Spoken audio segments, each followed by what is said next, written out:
Memang fintech ilegal ini mereka sangat agresif ya. Sangat-sangat agresif. Mereka melakukan segala cara. Contohnya penawaran lewat WhatsApp, lewat SMS dan sebagainya. Sementara kita oleh OJK itu dilarang melakukan penawaran kepada masyarakat kalau dia belum menjadi user daripada platform kita itu sendiri, sehingga mereka bisa masuk dengan segala cara dan mereka tentunya sangat cepat prosesnya karena mereka tidak memiliki aturan. Itu yang sehingga masyarakat cepat dan sangat cepat terpancing untuk tergiur untuk melakukan pinjaman online ini. Oke, Pak Encik, kalau terkait dengan kredit macet nih, hingga saat ini berdasarkan data yang Anda miliki, berapa banyak sih nasabah yang bermasalah atau masih terkait dengan kredit macet? Jika ada, totalnya berapa? Dan sebetulnya kalau Anda melihat ini faktor-faktornya apa saja sih? Nah, di fintech yang berizin itu ada peraturan asosiasi di mana apabila nasabah atau borrower menunggak sampai dengan 90 hari itu semua bunga stop. Kita nggak boleh hitung lagi. Sehingga bunga yang di-charge atau yang dibiayakan kepada debitur atau borrower itu hanya sampai dengan 90 hari aja. Nah, setelah itu dan tidak boleh lebih dari 100%. Artinya kalau dia pinjam 100% itu dia pinjam 1 juta, dendanya itu tidak boleh lebih dari 1 juta sehingga maksimum yang dia bayar adalah 2 juta. Nah, kita ada aturan namanya TKB 90 hari atau apa namanya yang dilakukan setiap platform.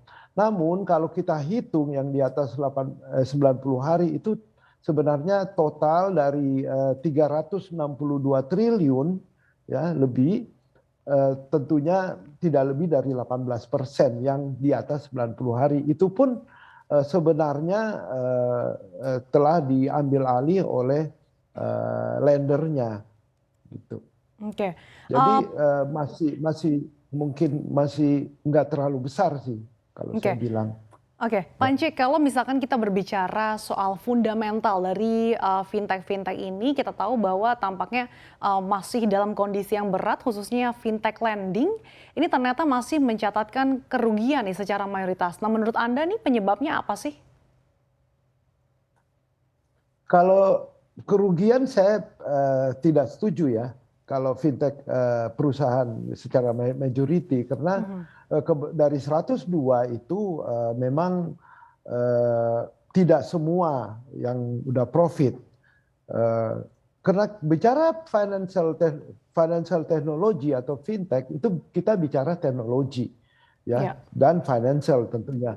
Teknologi harus kuat di mana risk controlnya kita namakan learning machine itu harus benar-benar kuat dan comply.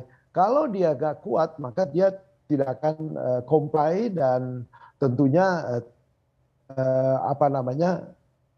kemungkinan gagal bayarnya itu bisa tinggi. Itu sementara finansialnya juga mesti kuat. Artinya apa? Lendernya, karena ini kan peer to peer ya, peer to peer lendernya juga mesti tentunya kuat gitu.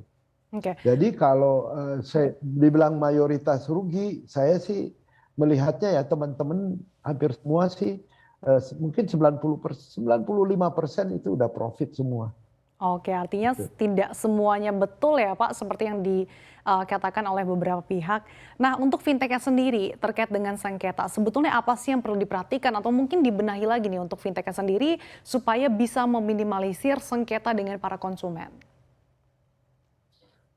Memang yang pertama, yang paling penting adalah edukasi, karena ini masalah literasi ya. edukasi kepada masyarakat itu kami baru minggu lalu balik dari Makassar melakukan Fintech Days di sana.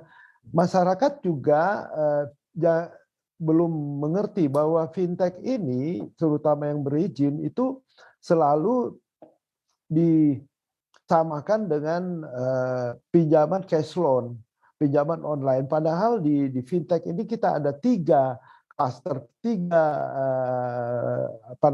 kategori. Yang pertama kategori multiguna atau cash loan, yang kedua produktif. Jadi kita juga masuk di UMKM untuk modal kerja dan sebagainya ya.